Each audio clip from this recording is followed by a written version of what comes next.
اسلامی نام رکھو، اچھا نام رکھو. یہ نہیں کہا بچے کا نایا نام رکھو. ہمارے ہاں مصیبت پڑ گئی ہے، لوگ مولویوں کے پاس آتے ہیں کہتے ہیں ہمارا بچہ پیدا ہوا نایا نام رکھ دیں. میں نے کہا بابا ہم نایا نہیں رکھیں گے، ہم وہی پرانا رکھیں گے. اللہ رسول کے اسماء رکھیں گے، صحابہ اہل بیت کے نام بتائیں گے، امہات المؤمنین و صحابیات و تابعین و تابعات کے نام بتائیں گے، وہی رکھیں گے. نئے نام ہم سے نہ پوچھو، اچھے نام ہم سے پوچھو. میرے دوستو توجہ رکھنا، اچھے نام بھی تو کو بیٹھ جائیے، جزاک اللہ. بزرگوں تشریف رکھیں، تشریف رکھیں. اچھے نام رکھنا سیکھے، برے نئے ناموں کے چکر میں نہ پڑو. نہ ہندوؤں کے نام رکھو، نہ یہود کے نام رکھو، نہ نصارہ کے نام رکھو. نام وہ رکھو جو اللہ نے بتائے ہیں، رسول اللہ نے بتائے ہیں. اولاد کے حقوق ہیں، صحیح نام رکھیں، صحیح جگہ تربیت کریں اور اس کی اچھی جگہ شادی کرائیں. آج بچیوں کو لوگ بیچتے ہیں. اچھا اس کی 8 لاکھ تنخواہ ہے، بچی کو یہاں بیاہ دو. 2 لاکھ تنخواہ ہے، بچی کو یہاں. اے خدا کے بندے، لعنت دے تنخواہوں کی باتوں پہ. اخلاق دیکھ، ایمان دیکھ، دینداری دیکھ. دینداری دیکھو، اخلاق دیکھو. کیا ہم نے ادھر ادھر کے اس کے پیسے کو دیکھا؟ یاد رکھو پیسہ کوئی چیز نہیں ہے، دین چیز ہے، اسلام چیز ہے، اخلاق چیز ہے، تربیت چیز ہے. میں نے اللہ معاف فرمائے، میرے سامنے رب کا قرآن ہے، اگر میں جھوٹ بولوں اللہ مجھ سے مدد کھینچ لے گا.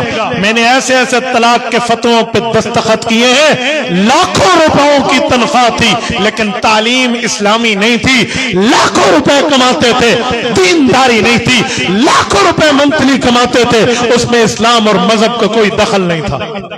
وہ بیویوں کو پاؤں کی جوتیاں سمجھتے تھے. اور یہاں معاملہ یہ.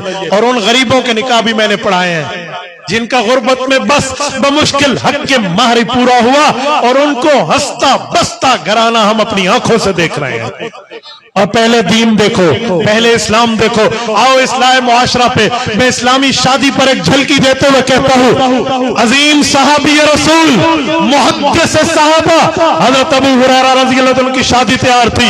اللہ کے رسول کے پاس آئے، یا رسول اللہ میری شادی ہونے لگی ہے، مجھے مشورہ دے. حضور نے فرمایا تنکح المرأة لأربع لمالها لخمسها لجمالها لدینها.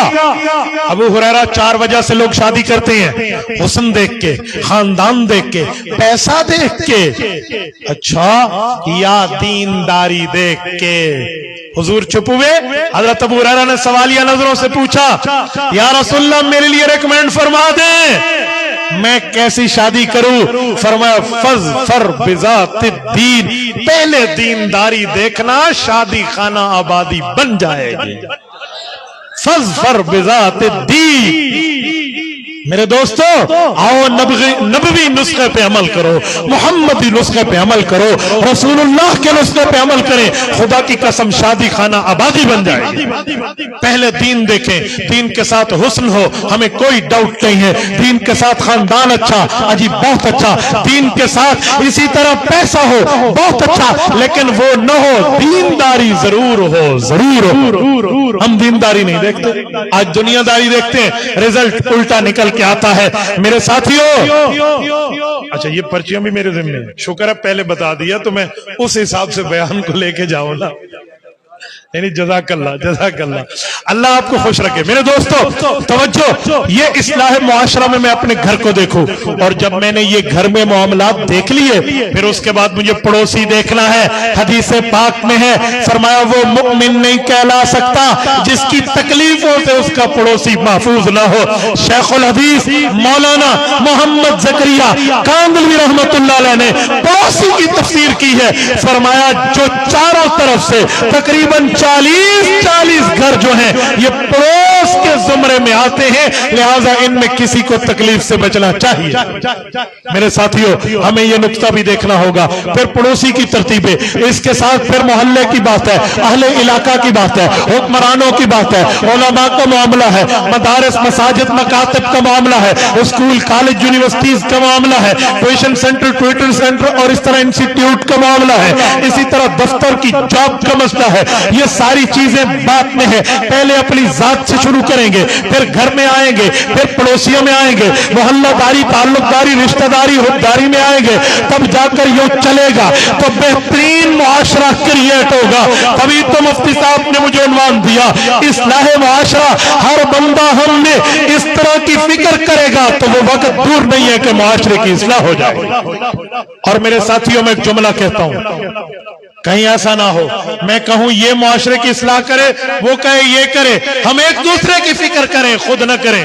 وہ کہتے ہیں ایک بادشاہ نے کہا تھا دوسرے بادشاہ کو کہ میری رعایا میرا کہنا مانتی ہے، دوسرے نے کہا جی میرا کہنا مانتی ہے، انہوں نے کہا جی آؤ چکر لیتے ہیں۔ ایک تالاب بنایا اس نے اپنے ملک میں، اس نے تالاب بنایا اپنے ملک میں، کہا آؤ اس کو دودھ سے بھر دو۔ ایک ایک رعایا کا بندہ ایک ایک گلاس بھی ڈالتا تو وہ دودھ سے بھر چکا ہوتا۔ یہ معاملہ یوں ہی چلتا، لیکن دوسرے ملک والے میں سے ایک بندے نے سوچا اگر میں پانی کا گلاس ڈال دوں تو کسی کو کیا پتا۔ صبح ہوئی ایک تالاب دودھ کا بھرا ہوا تھا، ایک تالاب پانی کا بھرا ہوا تھا، کیونکہ ہر بندے نے سوچا کہ میں پانی ڈالوں تو وہ دودھ ڈالے گا، میں پانی ڈالوں تو وہ دودھ ڈالے گا۔ ہمارے ہاں یہ معاملہ نہ ہو، کہیں یہ معاملہ نہ ہو جس کی وجہ سے ہمیں پتہ نہ چل سکے کہ ہم نے کرنا کیا تھا۔ میرے ساتھیوں، میں اسی بات پر آپ کی خدمت میں یہی خلاصہ پیش کر کے بات ختم کر رہا ہوں، اگر ہم اپنی اس طرح ذمہ داری سمجھیں گے تو وہ وقت دور نہیں ہے جب معاشرے کی اصلاح ہو جائے گی۔ کریں گے انشاءاللہ۔ جتنے ساتھی بیٹھے ارادہ کرتے ہیں معاشرے کی اصلاح میں اپنا کردار ادا کریں گے، اس کے لیے خود کو پیش کرنا پڑا کرو گے، ماں باپ کی عزت اور احترام رکھو گے، ہاتھ کھڑا کر کے تائید کریں، ماں باپ کی عزت احترام کرو گے، اولاد کو حقوق دو گے، بیٹیوں بیٹوں کو حقوق دو گے، پڑوسیوں کو حقوق دو گے، بہن بھائیوں کو حقوق دو گے، علماء کو حقوق دو گے۔ جزاکم اللہ تعالی، اللہ آپ کو خوش و خرم رکھے۔ یہ آپ کے سوالات ہیں، میں ان سوالات کے جوابات کی طرف آنے لگا ہوں۔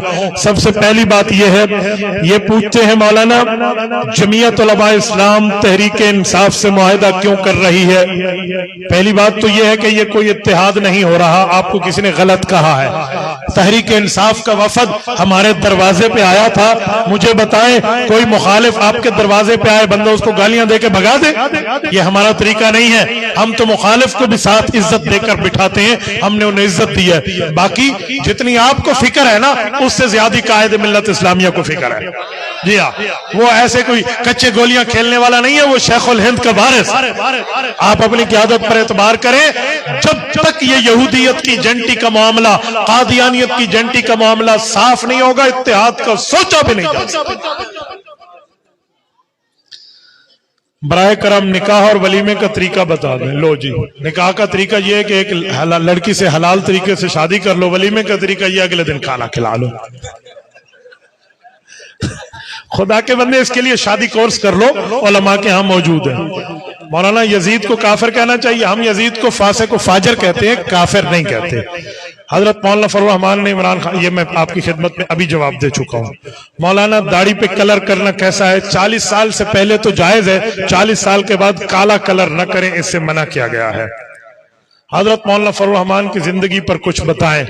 زندگی تو وہی جی رہا ہے، ٹھیک ہے، جتنی قیادت ہم نے دیکھی ہے نا، عزت کی زندگی تو وہی جی رہا ہے، باقیوں میں تو یو ٹرن والے معاملات چل رہے ہیں، اس لیے زندگی تو اسی کی ہے۔ سائیں بتائیں پاکستان کے الیکشن کے ذریعے، سائیں علماء کو پاکستان میں الیکشن کے ذریعے ہرانے کی کیا وجہ ہے؟ جو وجہ آپ کے دماغ میں ہے وہی وجہ میرے دماغ میں ہے، بے ایمانی کی وجہ ہے، اور کیا ہے؟ مولانا اور جے یو آئی والے کہتے ہیں جس نے جے یو آئی کو ووٹ نہ دیا وہ گناہگار ہے، حدیث سے ثابت کرو۔ اچھا مجھے بتائیں جمعیت علماء اسلام میں علماء ہیں یا نہیں ہیں؟ عالم کس کا وارث ہے؟ بولیے بولیے، تم نبی کے وارث کے خلاف ووٹ دو تمہیں ثواب ملے گا؟ میں اسی لیے کہتا ہوں نبی کے وارث کے ساتھ ٹھہرو تمہیں ثواب ملے گا، اس پہ کون سا مسئلہ؟ کسی نے بات کرنی ہے، کوئی مرد کا بچہ دلیل کی دنیا میں پیدا ہوا تو ہم سے بات کر لے۔ مفتی صاحب لٹیروں نے ملک کو لٹارا ہے اور مولانا کے بارے میں، اچھا چلو مولانا اب تو اکیلا ہے نا، اب جرات کریں اور ساتھ دیں۔ یہ جو کہہ رہے ہیں نا لٹیروں نے ملک کو لوٹا ہے، ووٹ تو تم کہتے ہو ہم اسی کو دیں گے، اور جس کے پاس 6 سیٹیں اسے کہتے ہیں اسلام نافذ کرو، انہی کو کہو نا جن کے جھنڈے اٹھاتے ہو۔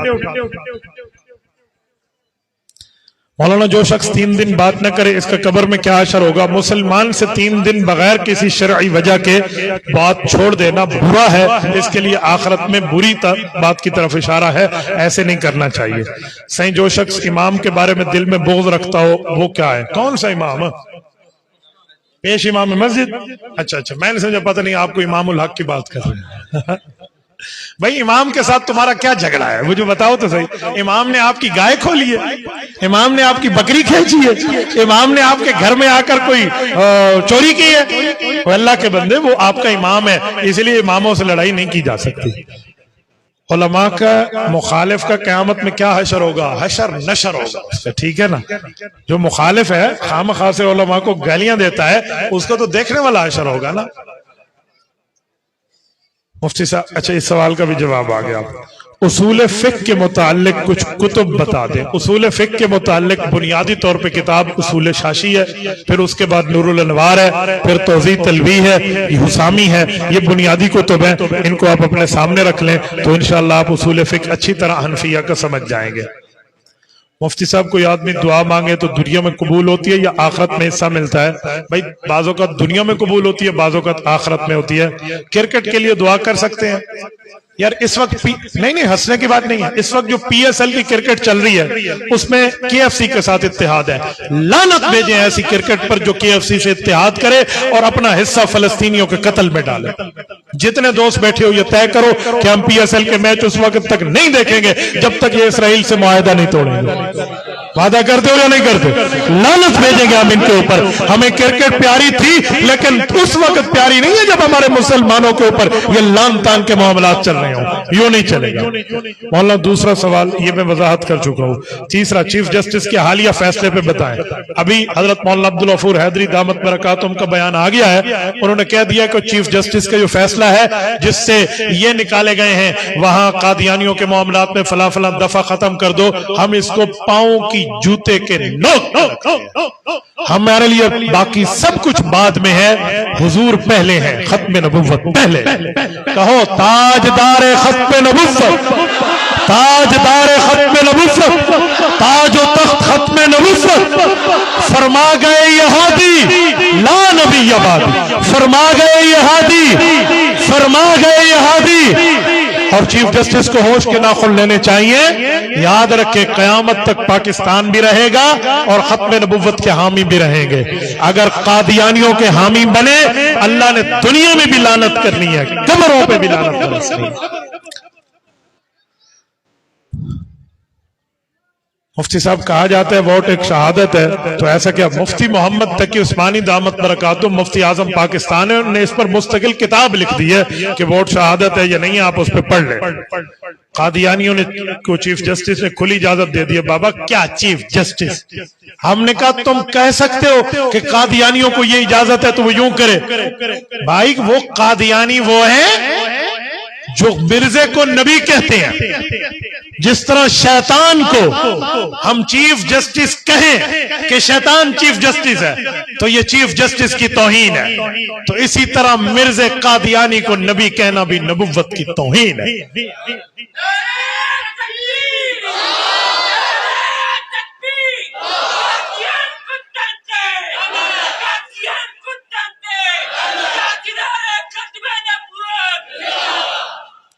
مفتی صاحب آج کل جو شادی بیاہ میں کتاب رکھی جاتی ہے اور پیسے لیے جاتے ہیں، ذرا بتائیں یہ شادیوں میں لوگ پیسے پتہ کیوں لیتے ہیں؟ ہم نے بھی اس کی شادی میں پیسے دیے تھے، یہ ہمیں دے دے، تو اس کا معنی ہے یہ تو مبادلۃ المال ہے، ایک دوسرے ساتھ پیسے کا تبادلہ کر رہے ہو، نکاح تو نہیں کر رہے۔